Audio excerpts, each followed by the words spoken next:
What's up, everybody, and welcome to my Friday Night Smackdown review. Honestly, there's not even really a lot to say about this show, and this is a go-home show before Extreme Rules, the horror show this Sunday, and this was bad, okay? This show was not good at all. Last week was better. It had better wrestling on the show last week.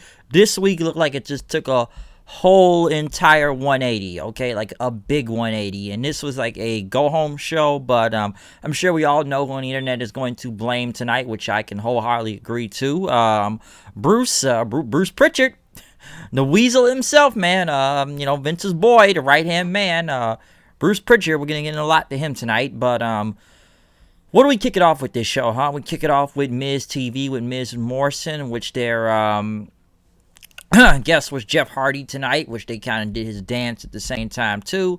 Jeff came out, and Miz pretty much talked about, he's the good cop and everything, and, talk about the whole Sheamus and Hardy feud. Pretty much they had a video package about it. Miz pretty much said that, Jeff is like his daughter's favorite wrestler, give it all the colors and whatnot, but we don't talk about the darkness, what's inside about Jeff Hardy, and, it doesn't matter who put your faith into, they could always self-destruct again and let her down and whatnot. Miz pretty much asked Jeff, it's okay what Sheamus has put him through, and Hardy pretty much said he's been to hell and back with his addictions, and it's going to take more than Sheamus to drive him back to where he was. Miz pretty much said that Jeff's loss to Sheamus at Backlash was eating him inside.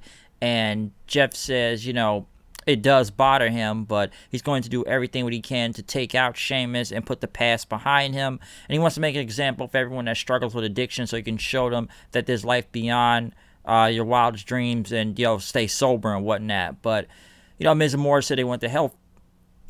They want to help Jeff Hardy, and it's going to be a rematch now this Sunday, Extreme Rules, but it's not going to be inside a ring. It's going to be a bar fight. So is this 2004 when the APA did that stuff? I don't remember what pay-per-view it was. Was it Judgment Day or something? Or any bar fight that the APA has been in? Is this where we're going with here or something? Or Bar Rescue? And I'm going to get into that in a second, but Morris said, you guys can fight the physical enemy or the metaphorical enemy at the same time, basically. This is what the fight is going to be for Jeff Hardy. And Hardy said it's like a handicap match because, he's facing alcohol and Sheamus, and he's never going to go back to where he was, but he's going to take out Sheamus in a bar fight to prove once for all that the road to redemption and their success. And he's never going to let anyone down again. Jeff even told Miz tells Sheamus they accept the match, but he questioned, which one of you guys is going to face. So you think I'm going to come out here, you invite me here, you're going to mock me on this show, and you think you're not going to get punched in the face?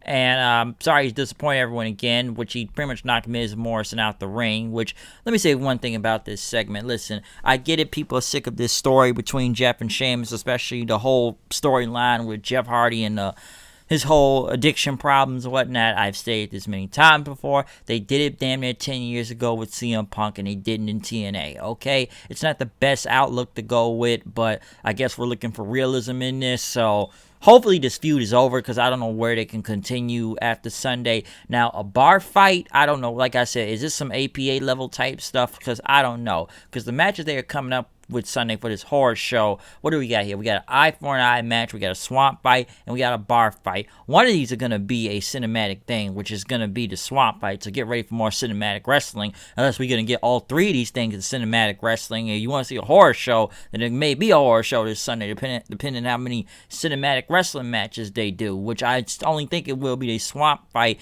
and I think the bar fight, they're just going to have a whole bunch of alcohol and everything in there, which I'm sure everybody thinks the whole thing is offensive anyway. Like I said, the Jeff Hardy thing, offensive.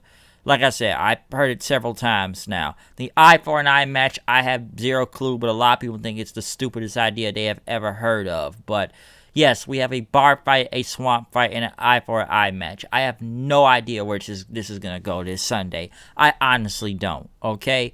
But if it's bar fight or bar rescue, get John Taffer. But it's not going to be that either. But hopefully this Jeff Hardy Sheamus thing is done after this. Because as for Jeff versus The Miz, which, match was kind of whatever anyways. Sheamus ended up trying to distract Hardy and whatnot, from his house with drinks and everything. But Jeff got the roll up on Miz and won. Sheamus told him good job and took another swig out of his drink and whatnot. But yeah, hopefully this is done.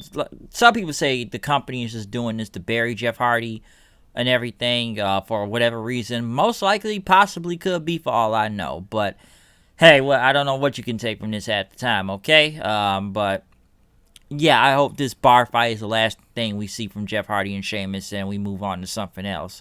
Nakamura and Cesaro in the back talking about how they're sick of the New Day and their antics, and that they're going to become the new tag team champions tonight. Sasha and Bayley came out to go against Alexa Bliss and Nikki Cross, which Nikki Cross attacked from behind, jumping on top of Bayley and everything.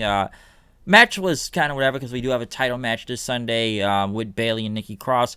Bayley ended up getting the roll up over, using the ropes as a leverage to pin Nikki Cross. So yeah, Sasha and Bayley go over.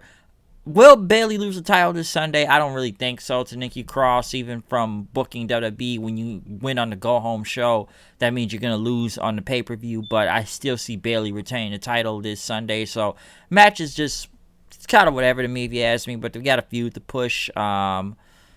They played the entire Strowman versus Wyatt match from Money in the Bank. I did not watch that. I went to go do something else. So why do I need to see some shit that happened like 3-4 months ago just to hype me up for Extreme Rules, which honestly it didn't really hype me up one bit for that. So there you go.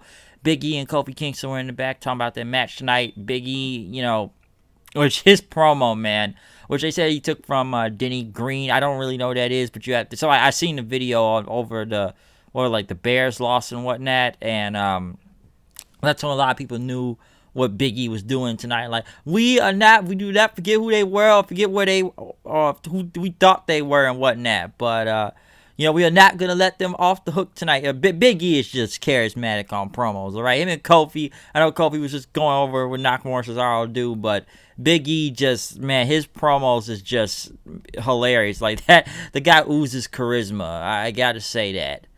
Now, next, I don't know what this was here. Karaoke, which I'm sure a lot of people are throwing their remotes at the TV screen, which I've even heard several people on Twitter tonight say they were offended by this, mostly by this whole show, but, from the karaoke thing, and once again, how much are they paying Bruce to come up with bullshit like this, and this is the best you could come up with? Karaoke. I know it's not a lot going on, it's a pandemic, but karaoke. And we got Jey Uso in the ring being the referee to this, hosting it, and that we got 4 women, which these are like 4 women we barely see on TV right now, but this is the best they could come up with them. They have 45 seconds to sing a song. Lacey Evans sung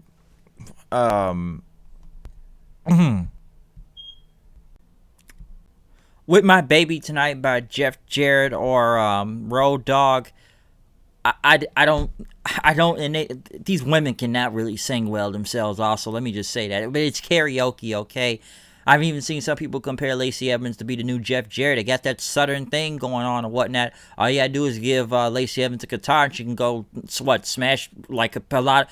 She could smash over 1,000 guitars and never draw a dime. I'm sure we all know where we got that line from about never drawing a dime. And listen, man, Jeff Jarrett's a snake oil salesman anyways, but yeah, Lacey Evans singing this song. Some people almost compared her to Jeff Jarrett out there tonight. Dana Brooks sung Honky Tonk Man's theme song. Even Jey Uso said that was bad. Very bad. And not even because of the line, it was bad. Tamina was going to sing Triple H's theme song, The Game, but this woman is not Motorhead or Lemmy, and I'm sure he'd probably be rolling in his grave if she even tried to sing anything, which all she said was time to play the game and start headbanging, and then they just cut her off. And then they had Naomi sing Dusty Rhodes' theme song, Common Man, and, she got the biggest reaction and won, and which I kind of figured Naomi was going to win just because. And then Lacey Evans attacks her from behind, and I don't know where this is going. Okay?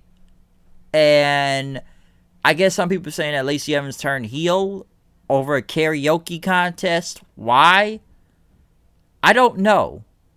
And then there's a match with Naomi and Lacey Evans that didn't go on that long because, Lacey Evans ended up pushing Tamina, Dana Brooke, and then they start brawling with each other. And I guess it was a no contest, and I don't know where any of this was going. This was bad. This was very bad. And I did laugh a little at the karaoke thing for a second. Maybe not because it either cringe or I just thought it was funny. But this just was not good, okay? I don't know what this really gained. I don't know what this put anybody nowhere. Mostly all the women on SmackDown barely have nothing to do unless you're Sasha or Bayley or I guess maybe Nikki Cross and Alexa Bliss as of this moment right now, because Naomi's barely on TV. We barely see her. Lacey Evans, which I've never been a fan of Lacey Evans that much anyways, but she's not even on there. Tamina just not on there. Dana Brooke's not on there. And Dana Brooke is bad anyways. I can understand why she's not even on TV. But it's basically you have 4 women that have nothing better to do right now. We have 4 women that have nothing to do. So we come up with a karaoke contest, which I'm sure people are wondering. I wonder if Fox is watching this, wondering if this is worth over, I don't know how many millions of dollars, $1 billion, whatever much money they put in SmackDown. I wonder what they think if they're watching this segment about karaoke. I don't know. And wish they could have chose better theme songs also. So I don't know what that was, but that was a bad segment, and it did make no sense. AJ Styles was being interviewed in the back, talk about the whole match with Gulak last week, and they told him that you're going to be facing Matt Riddle for the Intercontinental Championship next week, so at least there's something to look forward to. AJ didn't want to do it, and he talked about his loss to Riddle being a fluke, and that he's going to have his frostbitten feet sent back with him, and he's going to beat him next week. Next, though, we did get the main event of this show, Big E and Kofi Kingston versus Shinsuke Nakamura and Cesaro, which is obviously the best match out of the entire night. This was the only match really to watch the entire night, which wasn't even that bad. It actually wasn't. But then it ended up being DQ'd or some reason. I don't know what that was. I don't know if it had to do with the table or anything, but the DQ finish was kind of random. And then, ended up with Cesaro and Nakamura getting the upper hand over the New Day. And basically they powered Kofi Kingston onto Big E on a table, so they pretty much put them through a table, which I don't mind DQ finish all the way. I never thought Cesaro and Nakamura winning titles. I think you could just wait till pay-per-view for that, but at least they're going to push this feud for a minute instead of just ending it off right here, because what other teams you really got going on SmackDown right now?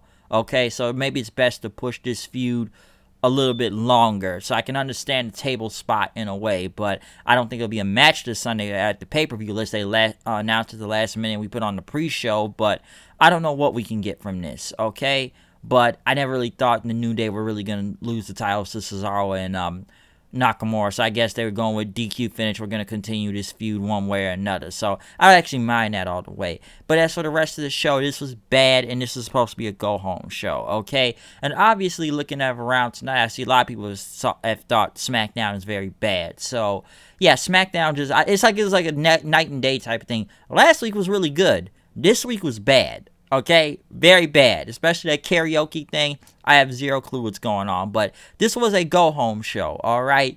This was a go-home show.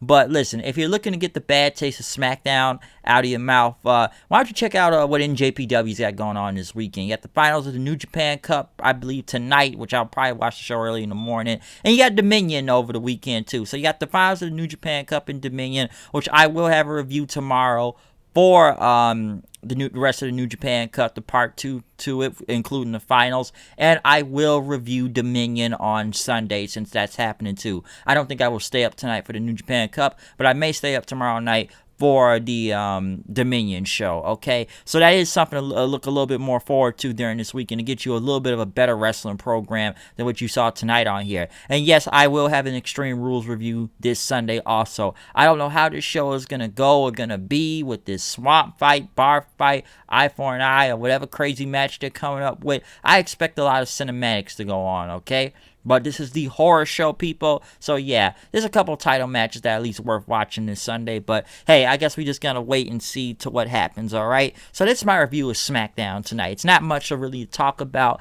but we do have a pay-per-view this Sunday, though. So, like I said, the only match that was really worth watching on here was the main event. And it's like I said, it's not really much to talk about tonight. So, yeah, I'm keeping this review very short as possible tonight as I can because nothing really happened.